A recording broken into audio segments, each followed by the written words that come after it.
Welcome. You're listening to the Malcontent News Russia-Ukraine War podcast, the show that cuts through the fog of war and updates you about the ongoing conflict in Ukraine. With your host, Linnea Hubbard. Don't forget to like, comment, and subscribe on Apple Podcasts, Spotify, and Google Podcasts. I'm Linnea Hubbard, and today is Thursday, December 1st, 2022. It's been 3,200 days since Russia occupied Crimea on February 27th, 2014, and 281 days since the large-scale invasion of Ukraine began. Today's podcast looks at what happened yesterday in the Russia-Ukraine war. The Malcontent News Russia-Ukraine War update is compiled by our team from around the world. Today's report includes information from direct contacts in Ukraine and their proxies, Russian Ministry of Defense reports, the General Staff of the Armed Forces of Ukraine reports, Operational Command South of Ukraine, open source intelligence, our in-house team of analysts and geolocation experts, and pro-Ukrainian and pro-Russian mill bloggers and social media accounts with a track record of trying to be accurate. We have one mission: to report the truth, because the truth matters. Let's start with our assessment of the current status of the war. First, we assess that the Kremlin is trying to control the information space to assuage Russian war hawks who continue to express frustration and disappointment with the lack of progress in Ukraine. Second, we maintain that Russian President Vladimir Putin is facing unrest inside and outside the Kremlin. If there continue to be military failures, there is a remote chance Russia could face a regime change. Third, we assess that the risk of terror attacks on civilians and civilian infrastructure is high, with another round of attacks likely this week. Fourth, we maintain that Russia will not stop until the Ukrainian electrical grid and natural gas network are completely destroyed, or Russia's supply of missiles and drones is exhausted.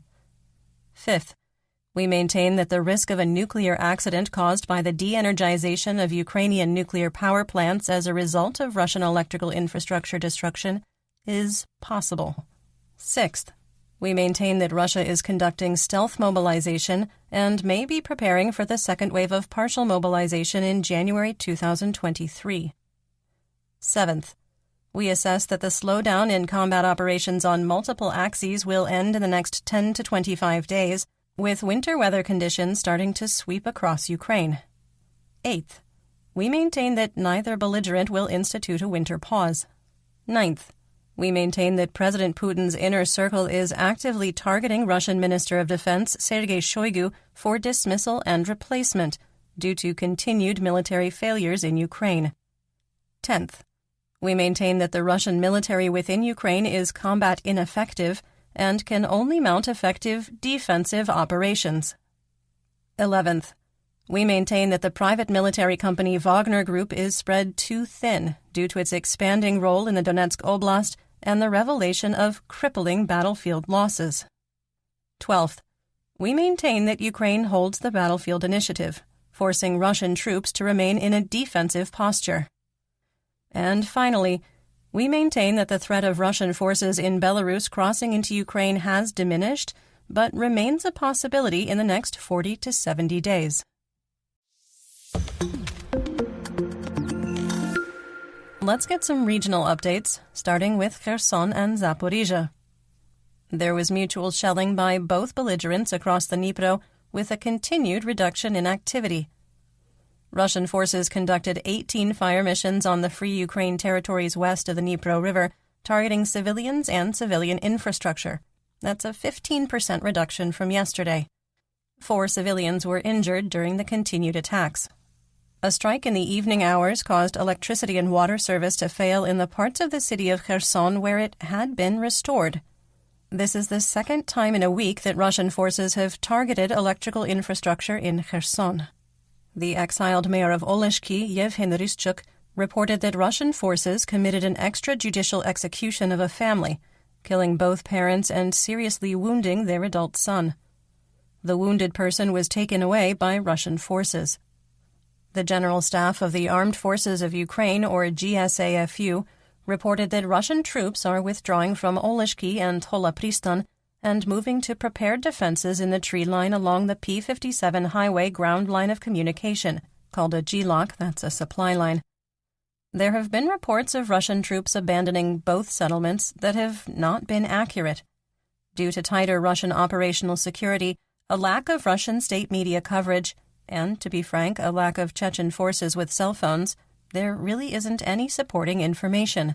There is evidence that Russian troops have been pulling back from the east bank of the Dnipro to get out of range of Ukrainian tubed artillery, where the belligerents have near parity and Ukraine has a range advantage. In Nova Kakhovka, Russian troops have occupied the Kakhovka Dam on the east bank and are using the location as a firing position across the Dnipro. The situation at the Zaporizhzhia nuclear power plant has somewhat destabilized, with Moscow exerting its will to take control of the facility. Rosatom announced that the new manager of the ZNPP is Yuri Chernychuk, the chief engineer working for the Ukrainian state enterprise Energoatom before the start of the war. Rinat Karcha, the advisor to the Rosatom general director, claims Chernychuk has been collaborating with Moscow for, quote, several months, and that all of the leadership roles at the power plant are occupied by former Energoatom employees that signed Russian contracts. The International Atomic Energy Agency, or IAEA, had not released a statement at the time of recording. Rosatom claims that one of the top priorities is disconnecting ZNPP from the Ukrainian power grid and linking it to the Russian grid through Crimea. The Russian state-run company made a similar announcement in late July, which resulted in the destruction of high-voltage power lines that led to Crimea, stymieing the plan. The company claims it has no plans to leave the facility or to ask the Kremlin to demilitarize the area. Ukrainian forces continue to target Russian positions in Polokhy and Tokmak, rekindling speculation that Ukraine is preparing to launch an offensive from either Orikhiv or Huliapola. Ukrainian forces started offensive operations from Huliapola and Orikhiv in late July, with Russian sources exposing advances of 8 to 10 kilometers south of each town. The front stabilized in August when Ukraine started its counteroffensives in Kherson and Kharkiv. Strikes on Polokhy and the surrounding communities have wounded up to 600 Russian soldiers this week, according to the GSAFU. Another 100 Russian troops were reportedly killed or wounded in strikes on Inzhinerne, Polokhy, and Tokmak, and 5 pieces of equipment were destroyed. Ukrainian forces conducted suppress and destroy enemy air defense activity at an intense level from June to October, with effort renewing. A Russian electronic warfare, or EW, installation was destroyed in Polokhy. Supporting the reports, Russian occupiers have moved the military hospital from Polokhy to Melitopol, which is typically a defensive move. Oleksiy Kyshel, a Russian collaborator and the chief of the Department of Internal Affairs of Tokmak Rayon, was killed in an artillery strike. Some assessment here. Russian defensive lines in eastern Kherson and occupied Zaporizhzhia are largely built on a north-south axis and don't appear to have been set up in anticipation of an attack from the north. We've maintained since the summer that if Ukraine were to advance into Zaporizhzhia, it would be an advance toward Melitopol, which would effectively isolate the Russian units in western Zaporizhzhia and east of the Dnipro. We are reluctant to declare that Ukraine is preparing major operations in this direction, as the armed forces have been setting conditions since June.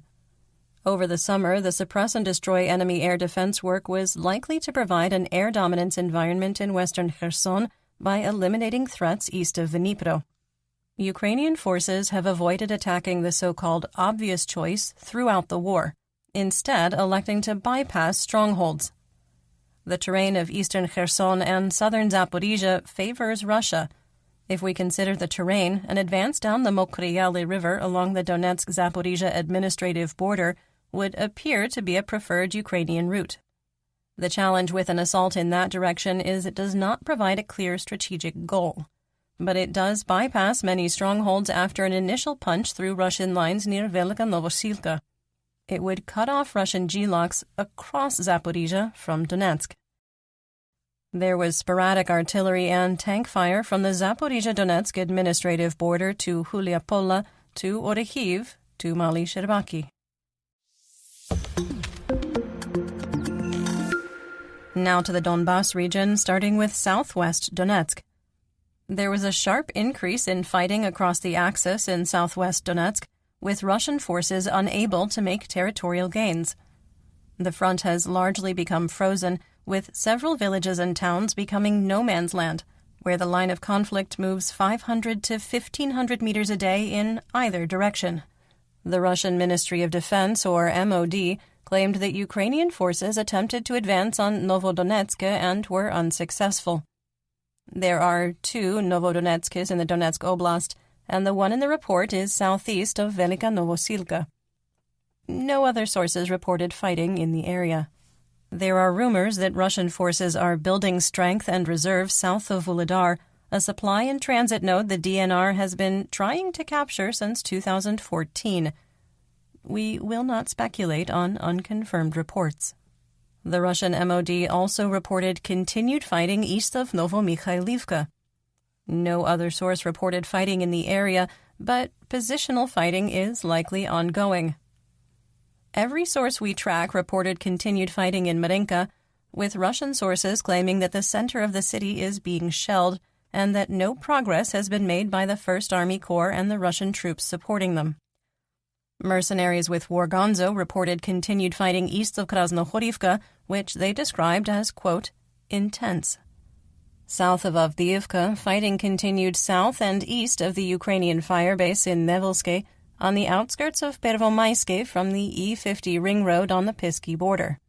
And there was another failed attempt to advance into Vodiana. The 1st Army Corps of the Donetsk People's Republic, or DNR, attempted to advance on Kamyanka, and in a fit of absolute consistency, fell back to their starting positions after suffering losses. The occupied cities of Makiivka, Horlivka, and Donetsk continued to be shelled. The People's Militia of the DNR released their not-so-5 o'clock volleys today, with some possibly realistic numbers. Officials claim that the 1st Army Corps destroyed 2 D-30 howitzers, 2 main battle tanks, and 7, quote, pieces of armored and automotive equipment. The Russian MOD did not report any artillery destroyed today, and only 1 tank in the areas where DNR troops are present. Ukrainian forces conducted 139 fire missions across the occupied territories. Some assessment here. Earlier in the month, the reports were clearly under Chechen leadership's influence. It appears that control has been returned to DNR officials. In northeast Donetsk, Bakhmut and Soledar continue to see the most intense fighting in Ukraine, with a return to intense fighting across the entire line of conflict. We continue our best efforts to cut through the fog of war and a significant amount of disinformation about the ongoing situation. The GSAFU reported another attempt by the private military company, or PMC Wagner Group, to advance on Yakovlivka, without success. Ukrainian sources reported fighting on the eastern edges of Soledar and in Bakhmutska. The GSAFU reported Pithorodno was shelled. We disagree with other analysts that this is a critical situation for Ukrainian forces, as Russian troops have launched periodic advances at the northeast suburb of Bakhmut since August 9th. Several videos indicate that PMC Wagner has retaken strongholds on the E40 highway east of Bakhmut and advanced 200 to 400 meters east. Russian forces have taken positions in trenches northeast of Bakhmut along a ridge which are being heavily shelled. This doesn't represent new territorial gains, but rather a shift in momentum and the recapture of previously lost positions. Another video showed Russian positions on the east side of the E40 highway hit by Ukrainian artillery. Pavlo Kirilenko, Donetsk Oblast administrative and military governor, reported that Bakhmut was subject to intense shelling, with more scattered artillery fire on Bakhmutska and Yakovlivka. Construction of the Wagner Line, which includes half-height Dragon's Teeth, trenches, and berms, continues from Hirsk-Zalote and Popasna in Luhansk and has reached Volodymyrivka, about 10 kilometers east of Soledar. While offensive operations continue, building the defensive line so close to the existing front doesn't exude long-term confidence that if Soledar is captured, it can be held beyond the short term. Construction appears to be continuing uninterrupted by Ukrainian forces. Intense fighting continued in Opitne, the one 4 kilometers south of Bakhmut, with no change in the situation. Okay, here is our best attempt to cut through the fog of war on the situation south of Bakhmut along the T-513 highway and parallel railroad line. The GSAFU reported that Ukrainian positions in Klishchiivka were shelled, and there were no further claims of the town being under Russian occupation. Based on available information, we assess the settlement is under Ukrainian control. Klishchiivka is protected by water obstacles and sits on a ridge, making its capture challenging. The hamlet of Andriivka, with a pre-war population of 74, is likely under the control of PMC Wagner, and we moved the line of conflict further west. Ukrainian sources report Zelenopilia was captured by Russian forces, while Kurdyumivka remains contested. Mercenaries with Rybar claim that Kurdyumivka is under Russian control. Due to the conflicting reports, we maintain that the settlement is contested. The lack of picture and video evidence and the rampant use of fake videos by the Luhansk People's Republic, or LNR, the DNR, and PMC Wagner just add to the confusion. The Russian MOD made another false claim that Spirna was recaptured, which was disputed by Russian mercenaries from Rybar and Wargonzo. The exact same thing can be said about Bilohorivka, the one in Donetsk, with the Russian MOD claiming the ruins of the village were recaptured and their report disputed by the GSAFU, Wargonzo, and Rybar. Time for some assessment. The PMC Wagner-backed Telegram channel Grey Zone released a video of a Ukrainian soldier expressing dissatisfaction with leadership and the conditions east of Bakhmut. Based on the conditions in the trench, the video was likely recorded weeks ago due to a lack of mud, water, and snow, and the presence of green plants. Ukraine is using a combination of territorial guards, which receive less training and less equipment, and elite units. Conditions are very difficult for both belligerents, and we see other analysts writing the obituary for the Ukrainian defense of Bakhmut. We have assessed since August that the continued attacks on the Bakhmut-Soledar axis were wasting Russian military resources and became pointless after Ukraine liberated Izium and Liman. See, if the Russian Ministry of Defense decides to concentrate its combat power on this axis, it is at high risk of making the exact same mistake that happened in July. It will waste its limited combat strength capturing 2 bomb-blasted towns with little strategic value. We maintain that, like Severodonetsk and Lysychansk, it is unlikely Russia would be able to hold Bakhmut and Soledar beyond the short term. The emergence of videos from Ukrainian troops complaining about conditions on the front indicates that morale is suffering due to the war of attrition. The General Staff needs to apply the lessons it learned in Lysychansk and maintain frequent troop rotations on the front to prevent psychological and physical burnout. Providing troops with a warm meal, a hot shower, and a dry place to sleep in the second echelon without being subject to constant artillery and drone attacks extends the fighting capabilities of individual soldiers. Additionally, frequent rotation enables replacement troops to integrate into their new unit and get advice and additional training on fighting and surviving from senior leaders with more combat experience, something that is impossible when replacements are rotated directly to the front line.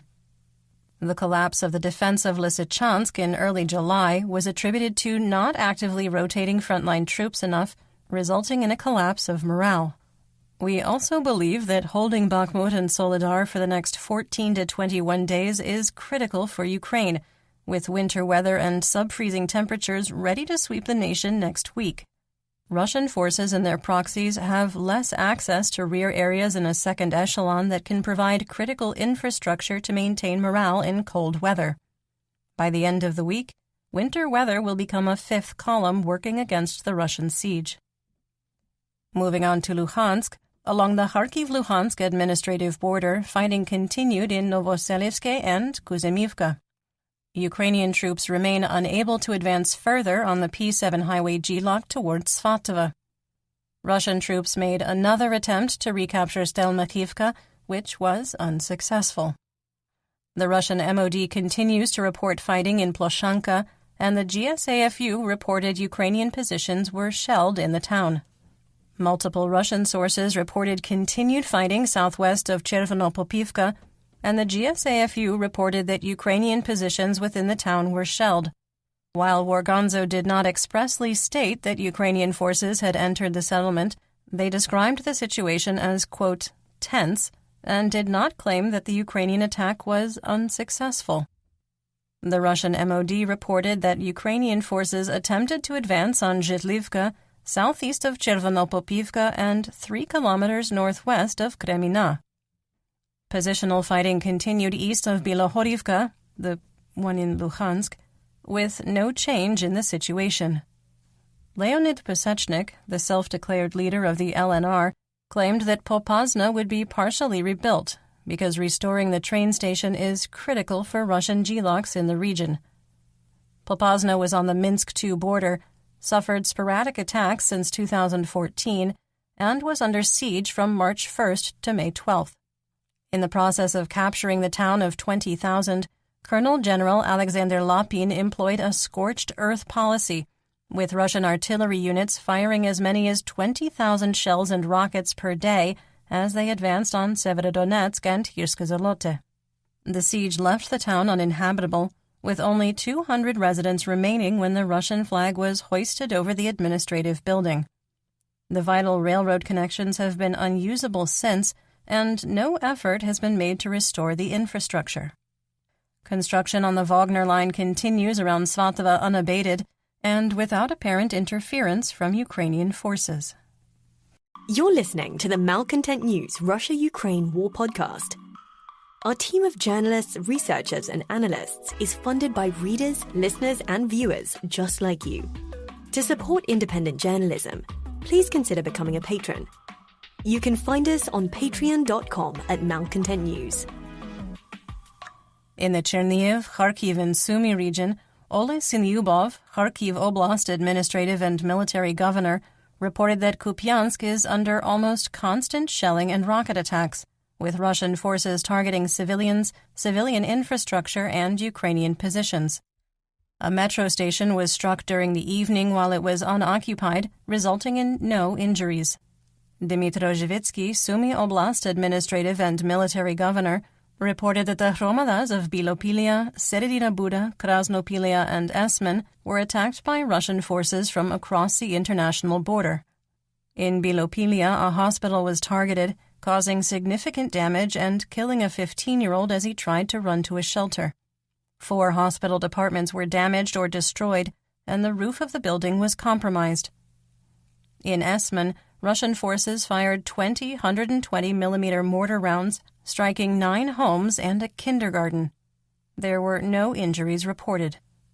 In the Black Sea, Crimea, Mykolaiv, and Odessa region, Vitaly Kim, Mykolaiv Oblast administrative and military governor, reported that Ukrainian military operations are continuing on the Kinburn Spit, saying the liberation is ongoing, quote, in the mode of informational silence, end quote. He further reported that on November 28th, 37 Ukrainian nationals were forcibly removed from the villages along the estuary. The Russian Black Sea Fleet maintains 9 vessels on patrol, with 1 missile carrier capable of launching 8 caliber cruise missiles. In western and central Ukraine, Russian forces attacked Marhanets with Grad rockets fired by Multiple Launch Rocket Systems, or MLRS, and artillery. In Chervonohrivka, several homes and gas and electrical lines were damaged. Moving on to the Russian front, Ukrainian forces fired counter-battery on Russian artillery positions in Tietkino in Kursk, where many attacks on the Sumy border originate. At least 1 home was damaged in the counterstrike. There was an explosion at a power plant in Perm, Russia, caused by an industrial accident. Closed-circuit cameras within the plant show a massive explosion due to equipment failure that has likely disabled the plant for weeks. Let's talk about developments theater-wide and outside Ukraine. Ukrainian President Volodymyr Zelensky held another meeting of the staff of the Supreme Commander-in-Chief to discuss the creation of countermeasures, quote, more powerful than now, end quote, against Russian forces in the occupied territories. To date, neither belligerent has deployed many troops freed up by the Russian retreat across the Dnipro on November 10th. It is somewhat unclear where Ukraine has moved its forces, while Russian military leaders have spread them out along the line of conflict from Vuhledar to Svatovo. While there is a lot of fighting along the line of conflict from Donetsk to the Kharkiv border, Rasputitsa continues to dominate the battlefield, impacting both belligerents. Temperatures are expected to be below freezing across most of Ukraine next week. This will firm up the ground and support the increased use of armored vehicles to support light infantry. The main intelligence directorate of the Ministry of Defense of Ukraine, or GUR, reported that Russian activity at Engels airfield in Russia is not extraordinary and was part of normal operations. In a reversal from the widespread assessment from the GUR, the general staff, and analysts, including our team, earlier in the week, Vadim Skibitsky said, quote, observe information hygiene and don't trust rumors, end quote. Okay, but you were the first one to report that, you know what, it's fine. It's fine. It's all fine. Skibitsky said the apparent, quote, pause was likely caused by Russia needing to maintain a strategic reserve of missiles in case a war breaks out on a second front, the high failure rate of Cold War-era Kh-22 missiles which are exploding in mid-flight, and the difficulties of building new Kh-102 and caliber cruise missiles due to sanctions. He did not feel that the threat of a wide-scale missile strike had gone away, but believes it's taking Russia longer to prepare its next strike due to supply issues. The GUR also reiterated that they are not observing the formation of a significant strike group in Belarus that would be capable of successfully advancing into Ukraine. Skibitsky said during the same briefing, quote, we expect an intensification of combat training in Belarus as a new academic year starts on December 1st in the armed forces of this country. The troops will exercise at the training grounds, will work out various issues of combat coordination and checks of branches and troops. Therefore, we expect active measures on the Belarusian territory. However, I would like to note that today there are no signs of the deployment of a powerful strike group on the territory of Belarus. End quote. The Security Service of Ukraine, or SSU, arrested a 51-year-old man who attempted to plant a bomb near the president's office in Kyiv. The man told officials he was frustrated with the power outages, and a search of his phone and apartment found pro-Russian materials. Okay, so we didn't include his picture in the situation report, but the guy looks like he's straight out of the U.S. reality TV series Cops. You know the one. Filmed with the men and women of law enforcement. All suspects are innocent until proven guilty in a court of law. Sorry, you know the one. President Zelensky, during his national address, reported that 6 million Ukrainians still remain without electrical power, and that the distribution of repair work has not been equitable. The city of Kyiv and the Vinnytsia, Lviv, Odessa, Khmelnytsky, and Cherkasy oblasts are the hardest hit areas. Zelensky said, quote, people see that in neighboring houses or on nearby streets, for some reason, the rules regarding light are different, and there should be justice and clarity. End quote. The Turkish company Car Powership is discussing with Ukrainian leaders of state-run energy company Ukrenergo to place 3 power plant ships in Odessa that can produce up to 300 megawatts. That's enough to power 1 million homes. It's unclear what hurdles would have to be crossed to bring the ships into Odessa, and if Russia would consider them military targets. The United States Department of Defense signed a $1.2 billion contract with Raytheon to produce NASAMS anti-aircraft systems for Ukraine. The 6 air defense systems will be built in Massachusetts, with delivery completed by November 2025. United States Secretary of State Antony Blinken said that NATO intends to help fund the production of Soviet-era weapons and munitions in the Czech Republic, Slovakia, and Bulgaria, to help Ukraine and further strengthen NATO's defensive position for countries that are still reliant on Cold War-era military hardware from the Soviet Union. speaking of cold, let's talk about Russian mobilization. In Moscow, authorities are stringing up loudspeakers across the city and building bomb shelters in basements and parking garages. The political theater is likely ongoing to prop up waning support for the special military operation, which is inching closer to the 1-year mark. Kremlin disinformation directed at the Russian people claims that Russia is already at war with all of NATO. The Russian MOD frequently makes the false claim that NATO forces are engaged in direct or indirect combat operations, particularly when they lose. And we would have gotten away with it too if it weren't for those meddling kids. NATO troops. Our favorite FSB colonel, convicted war criminal, Kremlin pariah, Mobik, and a new title, tunnel rat, Igor Girkin-Strelkov, has reappeared on social media after his last post on November 9th. In the photo, which we do include in our full situation report on Patreon, he's holding a flag that closely resembles the Confederate battle flag of Virginia, but is in fact the flag of Novorossiya, or New Russia, which was created in 2014 and represents the vision of a confederation between the self-declared DNR and LNR. By the condition of the bunker and the cleanliness of Strelkov, he appears to be, as we say, in the rear with the gear. Another term that comes to mind is REMF. You'll need to find a United States veteran to explain it, because otherwise we have to flag the podcast for containing explicit content. And I don't want to do that. Russian Colonel Denis Davidov, the commander of a radiation, chemical, and biological protection regiment, was reported killed in action in Ukraine on November 29th. He is the 46th colonel to die in combat since February 24th and was a war veteran who fought in Syria. The widow of Russian Colonel Vadim Boyka, who allegedly killed himself by firing 5 rounds into his chest using up to 4 sidearms, wrote an open letter to Russian President Vladimir Putin. She claims that her husband, who was the deputy commander of the Pacific Higher Naval School and was responsible for area mobilization, was set up to fail by his superiors, who continued to pile work on him without added support. He missed what she says were impossible recruitment goals from Moscow and moved into an additional role, resulting in him facing criminal charges and a fine of up to 100 million rubles. Sleepless and losing 15 kilograms, she claims that the pressure from leadership caused him to kill himself. Okay, important sidebar here.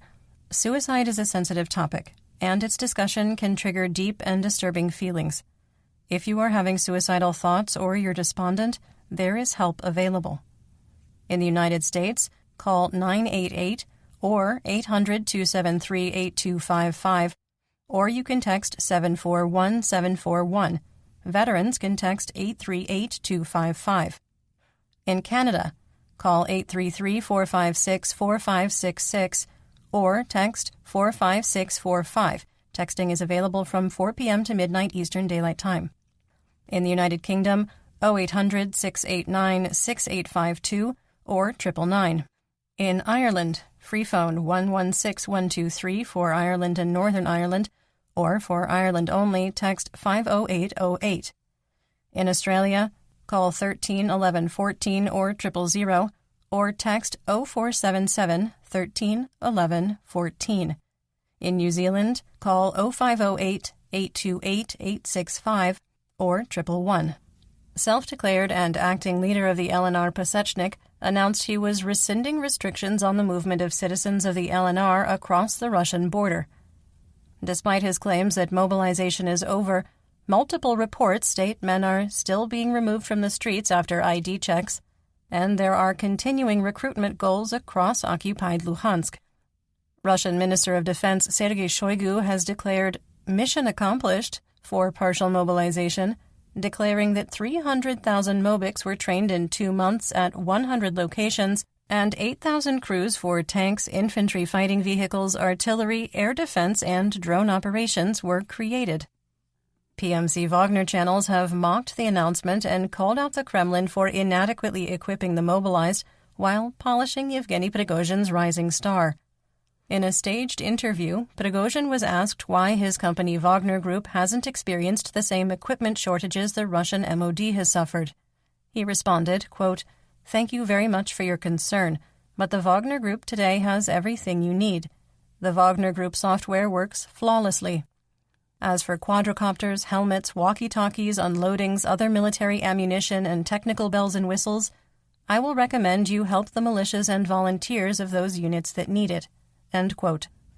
While we have derisively assessed that Russian soldiers who end up in a Russian penal colony have an opportunity to receive better training, equipment, and pay with Wagner, although a much shorter lifespan, it isn't completely accurate to state that PMC Wagner is meeting the needs of all its mercenaries. Channels such as ROTM and Grey Zone have made occasional crowdsourcing requests, but nothing to the level that Russian Mobics and volunteer units make. That wasn't the point of the staged question. It was another attempt to dig at the Kremlin and portray the PMC as the most competent force fighting in Ukraine. The Kremlin also announced that weapon production would increase between 68 and 97% in 2023, a suggestion that PMC Wagner channels also publicly dismissed, going after Shoigu. In a long post on multiple Wagner social media channels, it was pointed out that most weapons fielded by Russian troops were developed during the Soviet era, and that the Russian MOD ignored the development of effective drones. The social media blitz ends with, quote, "As we can see, mainly Soviet equipment, good old Cold War veterans, and their late Russian modifications participate in this special military operation. What kind of 68% rearmament and increase in combat capabilities are we talking about? We absolutely do not understand." End quote. While slapping Shoigu and his announcements, Prigozhin is hoping that readers will ignore that PMC Wagner is using some of the most state-of-the-art equipment available from the Russian arsenal. Yuri Ignat, a spokesperson for the Air Force of the Armed Forces of Ukraine, supported our assessment that Russia has likely used up its supply of Iranian-sourced Shahed 136 kamikaze drones and is facing a delay in production. We had assessed in October that Russia was using the Iranian drones at an unsustainable rate. After the first 7 to 10 days of attacks, Ukraine's air defenses had adapted, limiting their effectiveness. The Russian State Duma has passed a law that effectively bans protests in Russia. Protesters are barred from congregating near buildings of public authority, churches, railway stations, schools, airports, parking lots, universities, hospitals, and vital facilities such as electricity, heating, water, and gas networks. In the very strictest interpretation, that would bar protests in an area near power lines. The Duma also empowered Russia's 85 federal districts to create stricter laws against organized protests. Russian cadets in academies will face early graduation in January as replacement junior officers in the field, despite no combat experience. Russia has lost 1,064 junior officers since February 24th, not including those wounded in action or who retired from the military after completing their initial contracts over the summer. That number only includes open-source intelligence confirmation using obituaries and in memoriam posts on social media. Another round of partial mobilization is widely expected to start in January 2023 after the fall 2022 conscripts complete their training. Russian soldiers on and off the battlefield are expressing frustration at stop-loss action that is preventing planned retirements from the military. Soldiers are being told that because Russian President Putin did not sign a decree ending mobilization, they can be held in service of the Russian armed forces indefinitely as a, quote, volunteer, despite not having a signed contract. Commanders under pressure to fulfill staffing levels are refusing to sign dismissal paperwork. For those on the front line, volunteers are only treated at hospitals in the occupied territories and frequently have their disability and extended medical care claims ignored at best and rejected at worst. Many families report that they are not receiving payments, benefits, or death benefits for those who remain mobilized as volunteers. There are scattered reports and pictures of Russian troops suffering cold weather injuries from hypothermia. Military experts and our analyst team believe this will be a bigger problem in the coming weeks. We had assessed in late May that if Russia didn't mobilize by June, it would be impossible to properly train a fighting force to be prepared for winter conditions. Partial mobilization started on September 21st, and there is little evidence that Mobics received wide-scale training for winter survival skills. The Russian FSO completed a closed poll for the Kremlin on public sentiment about the ongoing special military operation, and the Russian people don't feel it's very special anymore. According to the survey completed in October, before the Russian retreat from Kherson, 57% favored having peace talks, while 27% supported the ongoing war. Special military operation. Support for the ongoing effort to pacify all of Ukraine plunged by 28% since the previous survey in August. Analysts believe the waning support is not because of losses on the battlefield, but due to partial mobilization, a slowing economy, and the war becoming much more real for the average Russian. All is going to plan.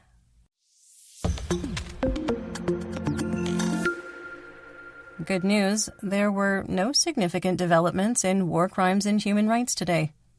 We will have a special report on an ongoing Russian disinformation campaign in Mariupol and the people behind it in tomorrow's episode.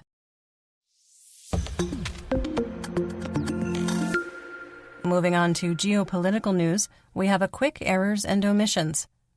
Last week, a sharp-eared listener captured a geography fail on our part. We reported, erroneously, that the Baikonur Cosmodrome is in Kyrgyzstan, which is not correct. It is located in Kazakhstan and leased to the Russian Federation. We thank you for your understanding and appreciate our listeners and readers enforcing our motto, "The truth matters." In Madrid, Spain, a security official who works at the Ukrainian embassy was wounded when a package bomb exploded. Some Spanish officials are calling the incident a terrorist attack, with one person moderately injured. The package was addressed to the ambassador of Ukraine in Spain, Serhiy Pokhoreltsev, and was considered suspicious by the staff when it arrived. The head of security for the embassy took the box outside, opened it, and heard a click causing the blast. Other Ukrainian embassies have been placed on high alert after the attack. The European Union is considering seizing 319 billion euros in frozen Russian assets to invest the money, giving all profits to Ukraine for rebuilding the war-torn nation. Russia said any attempt to seize the assets would be, quote, outright theft. The scheme is only in discussion at this time, and there are numerous false reports that the EU intends to seize the funds to give to Ukraine. Let's just hope they don't invest the money in bitcoins. Will that last sentence result in angry emails to our tips address? Yes, absolutely it will. The EU recommended that 7.5 billion euros of funds allocated to Hungary remain frozen due to its failure to implement democratic reforms. The nation is considered a backsliding democracy effectively under autocratic rule by Prime Minister Viktor Orbán. The EU member nations have until December 19th to decide on whether to freeze the funds. President Zelensky invited Elon Musk to come to Ukraine to, quote, see everything with your own eyes, end quote, the day after Starlink increased the cost of terminals and internet access in Ukraine. Speaking at the New York Times Dealbook Summit, Zelensky told the audience, quote, it seems to me that Elon began to change his point of view, and every day we heard one or another different calls. I think that either someone influences him or he somehow does it on his own. I always say absolutely frankly, if you want to understand what Russia has done here, come here to Ukraine, and you will see it all with your own eyes, without just words. And then already after that you will say how this war should be ended, who started it, and when it can be ended. End quote. In economic news, the ruble was unchanged, holding an exchange rate of 61 for $1 US. Another quick errors and omissions here. Yesterday there was a typographical error in the situation report that WTI crude oil was trading at $89 a barrel. Yeah, that should have been $80 a barrel. We thank you for your understanding. Solid economic news in the United States raised stock markets back to a bull rally, driving oil prices upward. WTI crude climbed to $81 a barrel, and Brent rose to $88. United States wholesale RBOB gasoline on the spot market was unchanged, trading at $2.39 per gallon for December 2022 contracts. That's 63 cents a liter. Dutch TTF gas futures skyrocketed, with January and February 2023 deliveries climbing to €152 per megawatt hour. Chicago SRW wheat futures remained stable, trading at $7.89 a bushel for March 2023 contracts. And that's what we know. Join me again tomorrow for more updates. Until then, stay safe, everyone. You've been listening to the Malcontent News Russia-Ukraine War podcast. To help keep us independent, please consider providing financial support by becoming a patron. Want on-demand news in your hand? Download the Google News app and make Malcontent News one of your favorites to receive breaking news updates. Thank you for listening.